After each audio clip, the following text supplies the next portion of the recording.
नशा करते थे महर्षि दयानंद। महर्षि दयानंद, इन्हें कौन नहीं जानता। आर्य समाज द्वारा महर्षि जी को आधुनिक पुण्य जागरण का प्रेरणा स्रोत तथा समाज सुधारक भी कहा जाता है। आज आपको दिखाएंगे दयानंद जी की ही पुस्तक आत्मकथा से क्या दयानंद जी महर्षि कहलाने के लायक थे या नहीं। इसी पुस्तक में आपको दिखाएंगे महर्षि जी भांग पीते थे। संपूर्ण जीवन चरित्र पुस्तक से आपको ये भी दिखाएंगे कि महर्षि दयानंद जी नशे में भांग के साथ साथ हुक्का पीते थे, तंबाकू खाते थे तथा उल्लास भी सूंघा करते थे। तो महर्षि दयानंद जी लगभग सारे नशे करते थे। आखिर क्यों महर्षि जी अपने माता पिता की सेवा नहीं करना चाहते थे? तो सवाल ये उठता है, क्या ऐसा इंसान महर्षि की उपाधि देने के लायक है या नहीं? तो महर्षि दयानंद जी लगभग सारे नशे करते थे। तो क्या दयानंद आधुनिक भारत के प्रेरणा स्रोत तथा समाज सुधारक कैसे हो सकते हैं?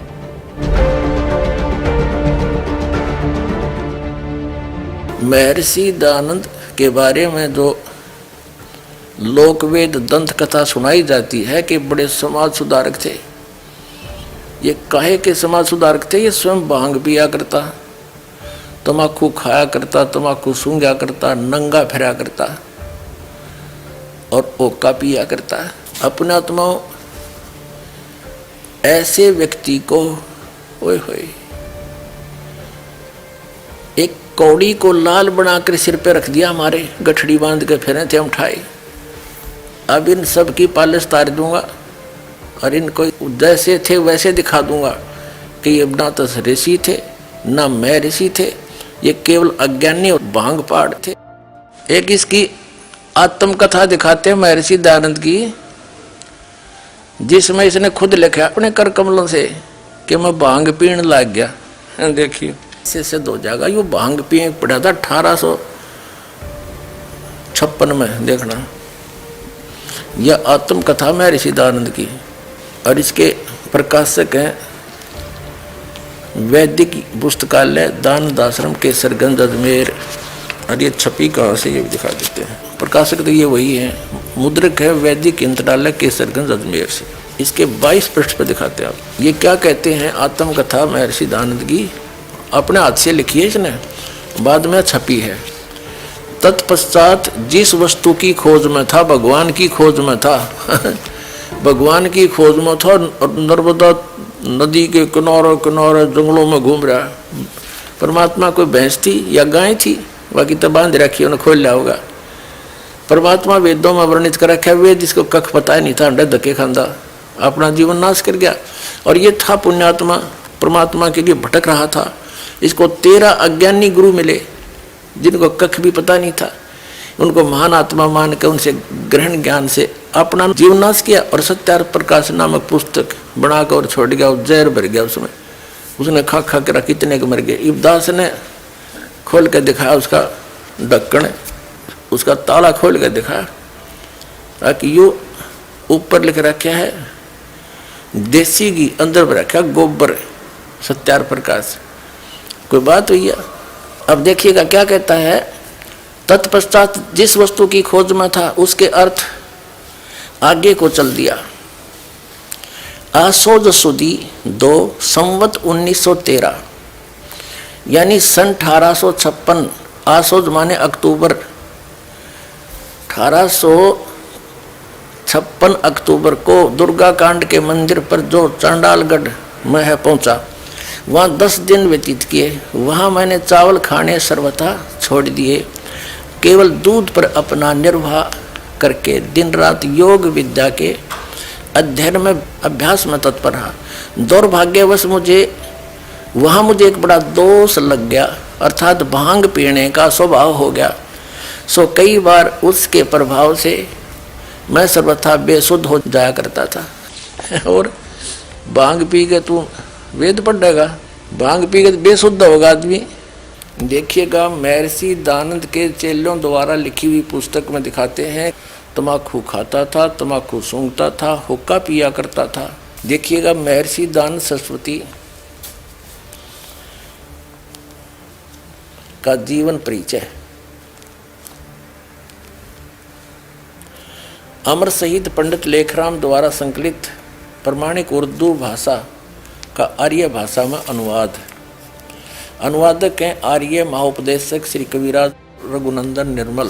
संपादक हैं श्री पंडित हरिचंद्र विद्यालंकार।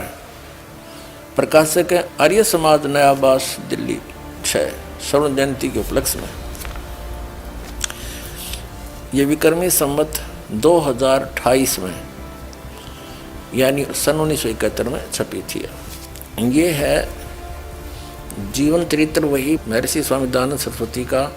सहारनपुर में प्रश्नों के उत्तर यहाँ 302 पृष्ठ पर इसके लिखा है। इस स्थान पर उर्दू संस्करण में जो इसका ओरिजिनल जीवन चरित्र है, स्वामी जी के हुक्का पीने के विषय में निम्नलिखित शब्दों में विवरण लिखा है। इन दिनों स्वामी जी हुक्का पीते थे। एक दिन भागीरथ पंडित जी ने प्रश्न किया कि यह जो तम्बाकू पीते हो इसके विषय में बताओ, अर्थात क्या वेदों में कहीं हुक्का पीना लिखा है। अब उस भागीरथ पंडित जी ने वहाँ उनसे प्रश्न किया कि आप हुक्का पीते हो और समाज सुधार का ठेका ले रहे हो, क्या वेदों में हुक्का पीना लिखा है। और महर्षि दयानंद कहता है क्या वेदों में हुक्का पीना निषेध है, कहीं दिखा मुझे। अरे वाह मेरे से अपनी बकवाद को आगे डालने के लिए फिर वेद हटा दिए। वेदों में कहता, वेदों में नो भी इतना लिखा मत पियो न, फिर इसका मतलब तो कोई ठेका ले रहा समाज सुधार का। आप बकवाद करे देखो बात, क्या वेद में कहीं हुक्का पीना लिखा है। स्वामी जी महाराज ने कहा वेद में कहीं निषेध है। नो का वेद में कहीं निषेध है, मना भी तो ना कर रखा, गुरुड़ गुरुड़ गुरुड़ है और मना भी ना कर रखा। और फिर आगे देखो क्या क्या कहते हैं कि थोड़ा सा वाद विवाद हुआ, फिर महर्षि दयानंद ने हुक्का तोड़ दिया। ले तू नाराज है तो तोड़ देता हूँ। अरे सन 1877 तक तो हुक्का पीवे, 1883 में इसकी 6 साल बाद मौत होगी। और इसे नकली का क्या पता, वहाँ तोड़ दिया आगे फिर पीने लग गया कि हुक्का ही कमी थी कि 6 साल पहले तक हुक्का पीवे, ये तो प्रमाण है इनका। तो समाज सुधार ने खाक करा फिर 6 साल पहले तक हुक्का पाड़ना, ये तो प्रमाण है। बाकी और भी कहीं जाओ मार ले गुडिस करके दिक्कत थी, जगह जगह होके उपलब्ध थे। तो कहने का भाव ये है कि ना तो समाज सुधारक था, आप हुक्का पीवे। और आगे दिखाता हूँ आपको। स्वामी जी ने कहा वेद में कहीं निषेध है, साइन ऑफ इंटरोगेशन लगा रखे। इस पर थोड़ा सा विवाद हुआ। आखिरकार उसने कहा कि तुम सन्यासी होकर हुक्का पीते हो। अब पंडित जी अच्छा इस दयानंद तो साधारण सा आदमी था कि तू सन्यासी होकर हुक्का पाड़े, क्या समाज सुधारक है। स्वामी जी ने कहा कि यदि तू हुक्के से क्रुद्ध होता है तो ले, यह कहा और उसे तोड़ डाला। मेरा था लोग गले पड़े देंगे, तेरी बदनामी करेंगे, उन्हें तोड़ दिया। बता, अरे समाज सुधार के ठेकेदार बना रखा इसे नकलियों को। जीवन चरित्र वही महर्षि दयानंद का। और प्रश्न नंबर 208 पे अब यहाँ नीचे दिखाते हैं, स्वामी जी के पास एक सूंघने की डिबिया उलांस की थी और एक और पत्थर पर खाने का तम्बाकू रखा था। और क्या बताया, छोटू गिरी वह उठा कर नाक में भरने लगा। स्वामी जी ने कहा कि यदि सूंघना है तो इस डिबिया को लो, परंतु उसने न लिया। इन्होंने सूंघना है तो यूँ ले ले और खाना है तो दूसरा ले ले। खान की भी धर रहा था, तम्बाकू खाने की और सूंघने की। अन्यों कही वो था समाज सुधारक, ये था समाज नाशक था। और सत्यार्थ प्रकाश इसका सत्यानाश प्रकाश था। अब देखिएगा महर्षि दयानंद नंगे भी रहा करते, यानी इसने कोई आर्डर नहीं थी क्या की भी, एक बंडेला टाइप आदमी था यो। आगे देखो इसके प्रश्न नंबर यो कायमगंज में शास्त्र चर्चा 121 पृष्ठ पे। जब हम लोगों को सूचना मिली कि एक परमहंस जी आए हैं, तो हम लोग दर्शन को गए। जब रोटी का समय हुआ तो लोगों ने कहा कि महाराज जी स्नान कर डालियो, क्योंकि भोजन का समय हो गया। कहने लगे कि मेरे पास एक लंगोट के अतिरिक्त और कुछ नहीं, और यहाँ माइयाँ स्त्रियाँ आती जाती हैं, और जब तक लंगोटी नहीं सूखती हम दूसरी कोई चीज़ धारण नहीं करते, इसलिए यहाँ हम स्नान के पश्चात नग्न ही ठहर सकते। वाह रे देवता, नो कहे त्यागी बिरागी हो गया। एक लंगोट रखता था, ओनली एक लंगोटी कोपीन, और वन कहते नहा कर सुखा दूंगा, जब यह सूख लेगी सन बांध कर जाऊँगा, दूसरी ना रखता, तब तक नंगा बैठा हूँ, नहा कर सुखा रखी है। हमारे समाज सुधारक है ये देखिएगा। फिर 129 पर फिर इसी का समर्थन है। 129 पृष्ठ पे स्वामी जी उन दिनों फूस से शरीर ढांप लेते थे, और हाथ पहुँचने के लिए एक मिट्टी का ढेला पड़ा था रहता था। कोपीन केवल एक ही थी, दूसरी नहीं रखते थे। एक उलास की पुड़िया थी, क्योंकि हुलास सूंघा करते थे, और कौन सा नुमाइश में दिखाने न रखा था, सूंघने खातिर दरिया करता। अपने आत्माओं का इनके चेले कहते हैं कि बाद में छोड़ दी थी। अरे बाद में छोड़ दी होती, सन 1839 तक इसने पुनः सत्यार प्रकाश का संशोधन किया है। यदि छोड़ रखी होती तो समोल्लास नंबर 8 में पृष्ठ नंबर 197-98 पर ये क्या लिखता है कि ऊपर के लोकों में सूर्य पर, चांद पर, मंगल ग्रह, बृहस्पति ग्रह, जितने ग्रह हैं सब पर, यहाँ पृथ्वी की तरह सब जीव जंतु हैं, मनुष्य भी हैं, और सारे सुख पदार्थ हैं। ये बाग बगीचे, झरने, दरिया, सारी सूर्य पर भी एज इट इज है। जैसे ने भांग पीना छोड़ दिया होता, कम से कम इसने तो सुधार जाता। यही तो लिखा है इसमें। इन अज्ञानियों की बातों में नहीं आना चाहिए, और इनसे भी दास प्रार्थना करता है, हमें कोई द्वेष नहीं। इन हमारे साथ जो करा सो करा, हम तो बालक जान का माफ करनी है, क्योंकि हमारे भगवान के साथ वो जुल्म किए थे। उनको अगर आज देख लें, हमारे साथ तो कुछ भी ना हुआ दास के साथ, उन्होंने फिर भी सबको माफ करा, किसी को भी बद्दुआ नहीं दी, क्योंकि उनको पता था, और हमें भी ये ज्ञान हो गया है कि किसको बद्दुआ दें, ये सभी अपने ही है। जैसे कोई शराबी लड़का बाप को पीट दे, उसने पता है इसका नशे में पीट रहा है, जब ये नशा उतर जाएगा फिर देखना प्रणाम करेगा, माफ़ी मांगेगा। तो इस नशे में जो गलती जिन्होंने कर दी, कोई बात नहीं, अब नशा तार दूंगा थोड़े दिन में, और फिर देखना।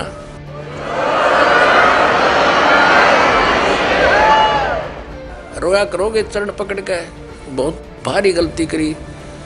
मेरा उद्देश्य क्या है? आपका बुरा करना नहीं है, केवल भला करना उद्देश्य है, और उसके लिए जेल के चाहे जान जाओ, युद्ध करके छोड़ दूंगा, दाता का आदेश है। फाइनल फैसला कर रखा था उसने।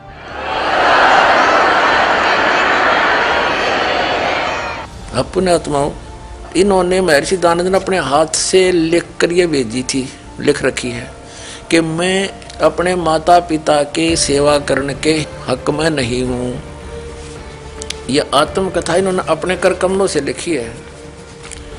ये देखिए, मैं दयानंद सरस्वती, मैं स्वामी दयानंद सरस्वती संक्षेप में अपना जन्म चरित्र लिखता हूँ। संवत 1881 के वर्ष में मेरा जन्म दक्षिण गुजरात प्रांत देश काठियावाड़ का मजोट था। देश मोरबी का राज्य औदित्य ब्राह्मण के घर में हुआ था। यहाँ अपना पिता का निज निवास स्थान के प्रसिद्ध नाम इसलिए मैं नहीं लिखता कि जो माता पिता आदि जीते हों, जीवित हों, मेरे पास आवें तो इस सुधार के काम में विघ्न हो, क्योंकि मुझको उनकी सेवा करना, उनके साथ घूमने में श्रम और धन आदि का व्यय करना नहीं चाहता। अपने आत्माओं, इन्होंने महर्षि दयानंद ने अपने हाथ से लिख कर ये भेजी थी, लिख रखी है कि मैं अपने माता पिता के सेवा करने के हक में नहीं हूँ, क्योंकि वो यदि जीवित हों और उन्होंने मेरा यहाँ पता लग जाए, घर छोड़ के चले गए थे, भाग गए थे घर से, इसमें लिखा है इनकी जीवनी में, तो यहाँ आवेंगे माता पिता तो मैंने उनकी सेवा करनी पड़ेगी और पैसे लाने पड़ेंगे, उनके साथ घूमना घामना पड़ेगा। इससे सिद्ध है कि ये माता पिता की सेवा के हक में भी नहीं था। पुण्य आत्मा हुआ कल इस आदमी में। इब्दास के माता पिता इस आश्रम में रहते हैं, या लाखों लोग रोटी खावे, 2 रोटी उनकी में ज़्यादा भारा हो जाएगी, हमें सारा कुछ यहाँ हो रहा है। और माता पिता की सेवा ना करने वाले के बारे में इसने सत्यार प्रकाश में लिखा है कि ईसा मसीह माता पिता की सेवा नहीं कर सका, वो घर छोड़ कर चला गया, इसलिए उसकी या विरानमाटी हुई, इसलिए जो दुर्गति होकर मरा, क्रश कर दिया। और महर्षि दयानंद खुद कहते हैं मैं माता पिता की सेवा के हक में नहीं हूँ, तो इसलिए इसने अन्य की आलोचना की और स्वयं वही गलतियां करी। अपने आत्माओं, ऐसे व्यक्ति को ओए होए एक कौड़ी को लाल बनाकर सिर पे रख दिया, हमारे गठड़ी बांध के फिरे थे हम उठाए। अब इन सब की पालिश तार दूंगा और इनको जैसे थे वैसे दिखा दूंगा कि ये ना तो ऋषि थे ना मैं ऋषि थे, ये केवल अज्ञानी और भांग पाड़ थे। आओ सब मिलकर जागरूकता लाए, पाखंड और अंधविश्वास को जड़ से मिटाएं। अंधश्रद्धा भक्ति मानव जीवन के लिए बेहद खतरनाक है। शिक्षित समाज से निवेदन है कि नकली और शास्त्र विरुद्ध साधना बताने वाले धर्म गुरुओं से बचे तथा नकली धर्म गुरु का विरोध करे। सभी धर्मों में पाखंडवाद चरम सीमा पर है। समाज को चाहिए कि गलत साधना बताने वाले धर्म गुरुओं का डटकर विरोध करे। पुस्तक अंधश्रद्धा भक्ति खतराए जान को पढ़े। हमारे इस वेबसाइट पर जाकर इस पुस्तक को निःशुल्क पाए, या फिर आपका पूरा नाम, पता और फोन नंबर इन नंबरों पर SMS करें। अवश्य देखिए जगतगुरु तत्वदर्शी संत रामपाल जी महाराज के मंगलमय प्रवचन हर रोज इन चैनलों पर। सोशल मीडिया पर हमसे जुड़ने के लिए लाइक, सब्सक्राइब और फॉलो जरूर करें।